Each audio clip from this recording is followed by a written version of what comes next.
Y de hecho no se debería ni siquiera hablar de lactancia prolongada porque la lactancia antropológicamente debería durar hasta que empiecen a aparecer los dientes definitivos, 5 o 6 años. Entender que hay un eje intestino folículo piloso que puede hacer que a mí te termine cayendo el pelo. La doctora Sari Arponen, estoy pronunciando bien, ¿cierto? Sí. Bueno, perfecto. Qué gusto, qué gran gusto, qué honor. Me siento absolutamente honrado porque leí tu libro, además desde el mismo título, porque es que el título es bastante disruptivo. Cuando uno coge y lee, me dice, es la microbiota, idiota, y yo al principio es como que, ¿qué?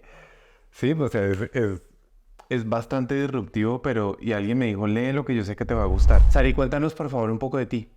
Cuéntanos, me encantaría saber, yo ya lo sé, pero cuéntanos de dónde eres, dónde vives, qué haces, qué te gusta, qué no te gusta. Cuéntanos un poco de ti para conocerte. Bueno, yo soy médico como tú, ¿no? Soy finlandesa, pero vivo en España desde hace mucho tiempo. A veces digo que demasiado, ¿no? Y me hice médico. Verdaderamente yo inicialmente quería hacer bioquímica por aquello de investigar, pero cuando hice las prácticas clínicas vi que me gustaba mucho y entonces, como me gustaron las prácticas en el hospital, fue que acabé quedándome en medicina en vez de dedicarme a lo de la investigación. Me especialicé en medicina interna y fue cuando ya acabé la especialidad, que son 5 años aquí en España, cuando me di cuenta de que verdaderamente a los médicos no se nos enseña ni nutrición, ni cosas del estilo de vida, ni siquiera cuestiones referentes al estrés. Por supuesto, en aquella época, bueno, ahora tampoco mucho sobre la microbiota,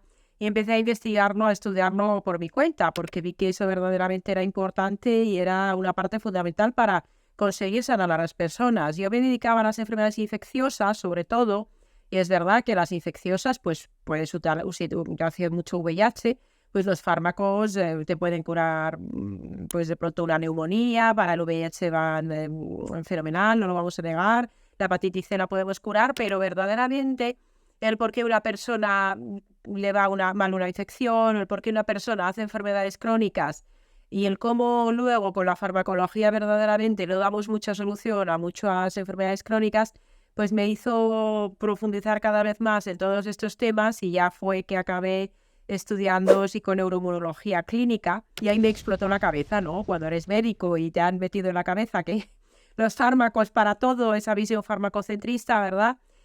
Pues fue cuando me di cuenta de que no era esa la vía. ¿Y hoy en qué trabajas? Hoy en España, ¿en qué trabajas diferente a lo de los libros? ¿Todavía tienes práctica clínica? ¿Vas al hospital? ¿Tienes un consultorio? ¿O ya estás alejada de la práctica clínica y estás más haciendo cosas de entrenamiento en conferencias? ¿Hoy en qué Pues trabajas? verdaderamente hago muchas cosas porque por un lado están los libros que llevan su tiempo, luego está el tema del podcast de Slow, también tenemos una pequeña membresía de formación. Del hospital pedí una excedencia en septiembre del 2019. Yo era internista ahí, llevaba, ya digo, infecciosas, la unidad de VIH en un hospital en Madrid. Entonces pedí una excedencia cuando empezó el COVID. Es verdad que me reincorporé, estuve aquí en un hospital de campaña también, en el IFEMA, que es como un gran centro de congresos. Sí veo algún nuevo paciente, pero muy pocos, porque pasar consulta con este enfoque a mí me agota mucho a nivel personal. Es mucha sobrecarga también emocional, digamos, entonces no puedo ver mucha cantidad de pacientes porque verdaderamente me agota profundamente, ¿no? Quiero que para las personas que nos ven, que es digamos que el gran público es la idea de lo que hacemos en el canal y en todo el material y todo el contenido que yo hago es de divulgación pública bajo una idea y una intención, y es que cada persona logre hacerse dueño de su salud, porque es algo que nosotros los médicos no aprendimos, como tú lo dices. Nosotros aprendimos pato, fármaco, cirugía. Simplemente nos enseñan que hay unas enfermedades y que solamente se mejoran o con farmacología o con cirugía, que son geniales, pero es lo único que hay.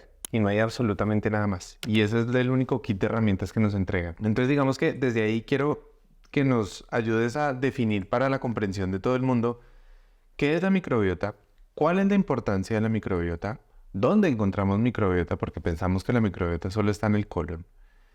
Y quiero preguntarte cuándo en tu carrera, en qué momento dijiste esto es un camino determinante del que yo tengo que hablar porque esto es demasiado importante. Bueno, podrías decir que la microbiota es ¿sabes cuando dicen en la guerra de las galaxias el lado oscuro de la fuerza, verdad? Y el lado, bueno, no sé cuál es el lado bueno, el lado luminoso, luego digamos. Entonces, de la misma manera, podríamos decir que la microbiota es como el lado luminoso, el lado positivo, el lado bueno de los microorganismos, que verdaderamente es mucho más importante que la parte mala de los microorganismos, ¿no? Mucha gente cuando hablas de microorganismos, de bacterias, de virus, de protozoos, de hongos, enseguida piensan en enfermedades. Y es verdad que hay enfermedades infecciosas, pero verdaderamente la inmensa mayoría de las bacterias, de los virus, de los hongos, de los protozoos, no nos hacen nada malo, o son neutros, o directamente son nuestros amigos, forman parte de esa microbiota, que es ese conjunto de microorganismos que tenemos en el cuerpo. Es decir, bacterias, virus, hongos, protozoos que tenemos en el intestino, pero también en la boca, en la piel, en la leche materna, desde luego, en el tracto urogenital. Incluso se ha encontrado ADN de microorganismos, bueno, pues por ejemplo en la sangre, en los cerebros, están en todas partes esos microorganismos y cumplen muchísimas funciones que nuestros propios genes no cumplen. Pensemos que tenemos 22.000 genes aproximadamente en cada una de nuestras células, pero que los genes de microorganismos que tenemos en el cuerpo son varios millones. Unos dicen 3 millones, otros dicen 10 millones, bueno, da igual, son muchos millones de genes para cumplir una serie de funciones que nuestra célula no hace.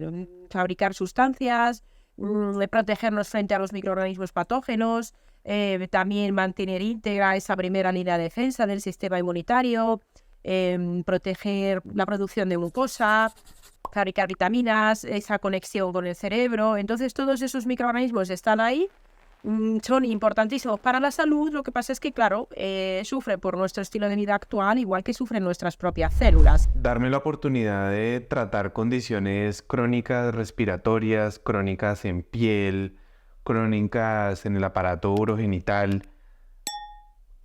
entendiendo alteraciones que pueden ser muy viejas, muy crónicas en la microbiota gastrointestinal, que es una que si uno interviene bien, pues se relaciona con otras. Digamos que parte del conocimiento que hoy sabemos es que todos los tejidos linfoides del cuerpo están íntimamente interconectados y entendemos cómo todo el tracto gastrointestinal se conecta con el tracto urogenital y se conecta con todo el epitelio respiratorio, desde el epitelio alto, el epitelio bajo, con la piel, pero también se conecta con cosas que no entendíamos antes, como por ejemplo con el folículo piloso, ¿sí? En el pelo, entender que hay un eje intestino-folículo piloso que puede hacer que a mí se me termine cayendo el pelo porque no tengo un eje alterado, y ahí, hasta incluso ahí, interviene la microbiota.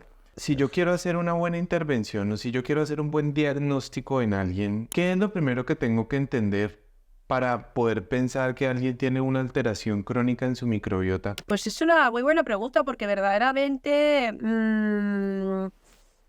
hay que estudiar esa microbiota y tenerla en cuenta desde esa visión sistémica. Entonces, una cosa muy importante a tener en cuenta es que todo lo que nos hacemos a nosotros mismos se lo hacemos a la microbiota. Y luego la otra parte importante es saber también qué factores van a influir en la constitución de esa microbiota. Efectivamente, la microbiota intestinal es clave, pero aquí hay una cuestión importante, y es tener en cuenta que el intestino estrictamente empieza en la boca. Y claro, yo no sé, allá en Colombia, por ejemplo, en muchos países de Latinoamérica y Iberoamérica, ¿qué tal es la salud oral de la población? Pero, por ejemplo, en España, en los adultos, la salud de las encías, la salud periodontal es muy mala. Hay muchas bacterias malas en la boca, asociadas a gingivitis, asociadas a periodontitis, a la inflamación de las encías. ¿Y qué es lo que sucede? Que estas bacterias malas, no me voy a meter en nombres, algunas son muy malas, Fusobacterium nucleatum, que por ejemplo puede tener efectos adversos en el embarazo o en el bebé, por ejemplo Porphyromonas gingivalis, que se ha asociado a esclerosis múltiple, Alzheimer o artritis reumatoide. Pues todas esas bacterias malas de la boca, claro, nosotros tragamos entre medio litro y litro y medio de saliva al día y las vamos a pasar al intestino. Y hay gente que dice: pero no pasa nada, porque ya el ácido en el estómago ya se hace cargo. Y esto no es así por varios motivos. Uno, que cada vez más gente tiene mal el estómago, no tienen un suficiente ácido en el estómago, ya sea por estrés, porque el nervio vago no está bien, o por la edad, o porque toman omeprazol u otros fármacos que les disminuyen el ácido. Pero es que incluso aunque el ácido funcionara bien, Los estudios nos dicen que entre el 40 y el 60% de las bacterias de la boca llegan al intestino, se encuentran en las heces, ¿no? Entonces, claro, si analizamos el intestino, pero nos olvidamos muchas veces de la boca, pues quizás, la intervención se quede un poco coja. Y digamos que a mí hay algo con estas pruebas que me parece que es un campo de investigación muy interesante. Todo lo que queremos hacer hoy hacia entender un análisis de microbiota y verlo bien y mirar cuánto tenemos de unas, de otras, y sacar un perfil. Pero es que hay una cosa que a mí me llama mucho la atención y es que, primero, yo no puedo comparar la microbiota tuya, que vives en Madrid, con la microbiota mía, que vivo en América, con la microbiota de otra persona que vive en África, porque van a ser completamente diferentes, porque tradicionalmente son diferentes, porque el suelo está compuesto de algo completamente distinto. O sea, tanto que vemos como una persona simplemente cuando se trastea de un lugar a otro, de un país a otro, le puede cambiar su microbiota para bien o para mal, para sanarlo de algo o para enfermarlo de algo. He sido muy enfático explicándole a la gente que la alteración en la microbiota va desde la gestación. Quiero que nos cuentes un poco desde ese momento de la concepción hasta la edad adulta, como una corta historia de todas las cosas que podrían suceder en un ser humano desde el momento de su concepción hasta los 20 años, que podrían hablar de la historia natural tuya o mía, o de cualquiera de las personas que nos ven, y cómo eso predispone a enfermedad. Aquí hay un dicho, en España dicen que en cada embarazo se pierde un diente, ¿no? Pues no tendría por qué ser así, si se va al dentista antes, ¿no? Entonces ya desde antes de la concepción, incluso cómo está la microbiota, como bien has dicho, puede influir en la fertilidad y puede influir en cómo se va a desarrollar ese embarazo, ¿no? Se sabe que en el líquido amniótico hay una propia microbiota que viene tanto desde la vagina, el propio semen ha podido participar, de la microbiota intestinal de la mamá, la microbiota de la boca de la mamá va a influir en eso. Entonces todo lo que hace la madre durante el embarazo, como es su alimentación, si tiene estrés, bueno, si está expuesta a tóxicos, todo esto puede influir, desde luego, ¿no? La madre tiene que sufrir un proceso de cambio de su microbiota a lo largo del embarazo para que luego en el momento del nacimiento y en el posparto el bebé puede adquirir las bacterias que necesita a través del contacto de la leche materna, ¿no? Y aquí un proceso que se llama, podríamos hablar de bifidización, que es el aumento de las bifidobacterias en la mamá embarazada, es clave, ¿no? Porque esas bifidobacterias que luego van a ser una parte importante de la microbiota del niño, del bebé, del niño pequeño, son clave para el desarrollo de su sistema inmunitario, ¿no? Pero si el parto ha sido por cesárea o si la mamá o el bebé han recibido antibióticos, es más importante que nunca la lactancia materna. La leche materna es el alimento del bebé. Es por una programación del sistema inmunitario, por todas las sustancias que contiene, pero además contiene al menos 700 bacterias diferentes. Y no solo de bacterias diferentes la leche materna, sino también los azúcares para esas bacterias que el bebé no puede digerir ni absorber, que son para las bacterias, ¿no? Y de hecho no se debería ni siquiera hablar de lactancia prolongada porque la lactancia antropológicamente debería durar hasta que empiecen a aparecer los dientes definitivos, 5 o 6 años. ¿Y esto quién lo hace ya? Entonces, claro, dicen, no, es que no hay estudios aleatorizados para demostrar que la leche materna sea mejor que la artificial. Claro, es que no sería ético hacer un estudio comparando eso, ¿no? Y verdaderamente medir los efectos a largo plazo de una mala programación del sistema inmunitario por la falta de lactancia materna es muy complicado, ¿no? Pero sí que se sabe que influye sobre el sistema inmunitario y su programación seguro. Y luego ya todo lo que hace el bebé, todo lo que hace el niño, pues si tiene más o menos hermanos, esto tiene que ver con la hipótesis de la higiene. Ahora el vivir en familias muy pequeñitas, en zonas urbanas, sin animales, hace que haya más alergias, más enfermedades autoinmunes posteriormente o ya en la infancia, porque no hay esos intercambios con el entorno y con otros seres vivos, no solo con seres humanos, ¿no? Y luego la falta de contacto con la naturaleza, tener a los niños sin poder jugar en la tierra, en el suelo, tenerlos ahí en ambientes hiperhigienizados con productos químicos tóxicos, pues también daña su microbiota. Por supuesto, pues ya todo lo que se haga de tomar fármacos, el estrés, el sedentarismo, a partir de ahí todo lo que hace un ser humano moderno, en el Homo sapiens modernicus, en general va a tener un efecto negativo sobre la microbiota. E incluso el agua que se bebe, con lo cual verdaderamente hay cosas que podemos cambiar hay otras que no, pero como hay cosas sobre las que no podemos influir, es tan importante hacer bien lo que sí que podemos hacer bien, ¿no? Doctora Sari, ¿cómo te podemos encontrar en redes sociales y dónde podemos encontrar tu trabajo? Bueno, en redes sociales es DRA de doctora y luego Sari Arponen, o sea, DRA Sari Arponen. Es también mi página web y el podcast de Slow Medicine en la página de Slow Medicine Institute.